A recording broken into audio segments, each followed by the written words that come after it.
استعراض تشكيلة الفريقين، البداية ببوسليم الليبي الذي يعتمد على محمد عياد في حراسة المرمى.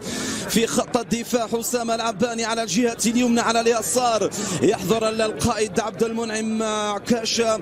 أما في محور الدفاع يأتي جعوني صالحي ومراد زاهو. في وسط الميدان إيهاب مكلش رفقة محمد الفزاني وكذلك محمد الكيستا وأيضا عمر توارغي. أما في الخط الأمامي فيحضر بيتر نوارا فورس. لدينا كرة من هنالك، مرة زيزو تقدم مدل الفزاني، بينما لدينا هنا محاولة على اليسار. الدفاعات التي تريد أن تقف بشكل أمام 2002 لكن يفضلون دائما المناطق الأمامية. تخيل لك أنهم باتوا قريبين جدا من أجل أول الأهداف، وإنه لا يخيل لك أن الموعد مع الأهداف قد حان.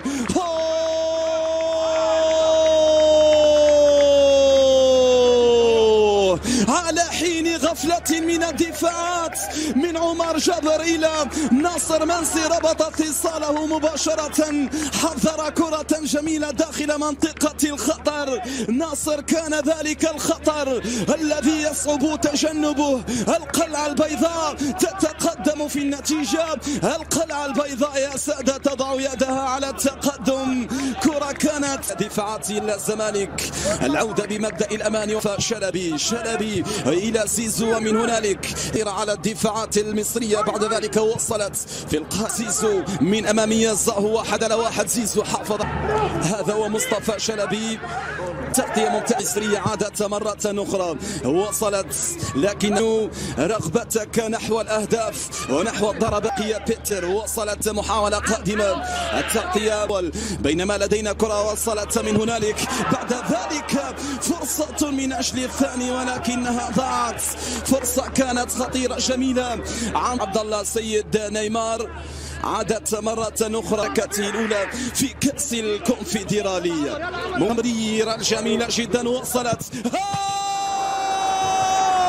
هذا زيزو قدم يمنى جميلة جدا وتسديدة كانت قوية للغاية. وصوت الحديد، صوت القائم دوى في جنب من يوسف أوباما. تقدم أوباما لكن لديها الأدوات، لديها الأسماء القادرة على إعادة كرة. عادت مرة أخرى لبوسليم لكن الثلثي، ثم بعد ذلك بكرة عن طريق محمد أشرف. 70,000 متفرج. كرة لدينا محاولة ليبية قادمة، وصلت إلى نبيل دونغا، حافظ على كرة من أمام تأهله نحو الدور القادم. بينما لدينا هنا كرة ومحاولة عن طريق ناصر منسي، لكن الحكم صفر خطأ.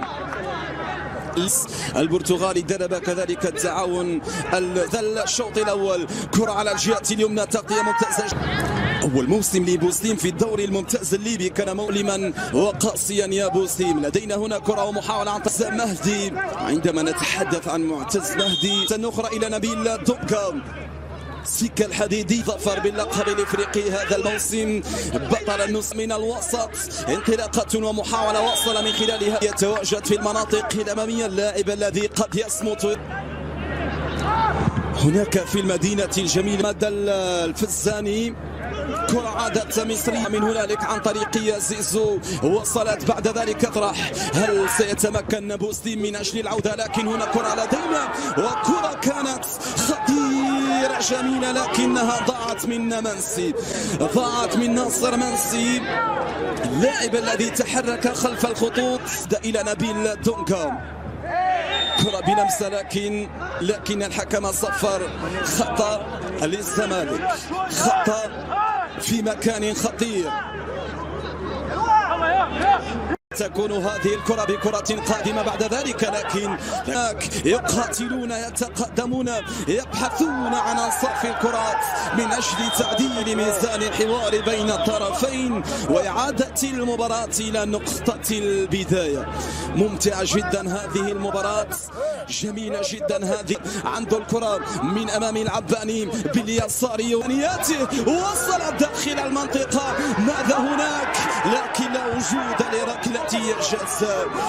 دفاعات بوسنين تدافع صح، تقف صح، تبقى تنقص فقط النجاعة التهديفية، تبقى تنقص فقط التقدم. لدينا هنا كرة ومحاولة عن طريق يزيز، حضرها بعد ذلك القلعة البيضاء سيطرتها، لكن هنا كرة لدينا في اليمنى بمحاولة بكرة قادمة، لكن أمام القلعة البيضاء. لدينا هنا كرة ومحاولة لكن للقلعة البيضائية من الوسط يتقدمون ولكن يستفيدون من خطأ. تدخل كان من الخلف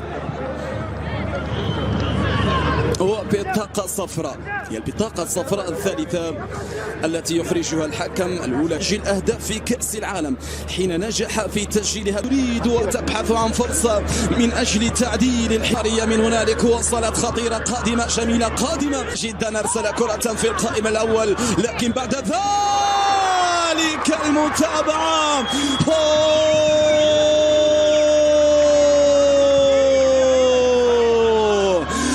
الثاني عن طريق ناصر منسي بثنائية جميلة جدا، وصل بالضربة القاضية، سجل ثاني الأهداف، بصم على ثاني الضربات.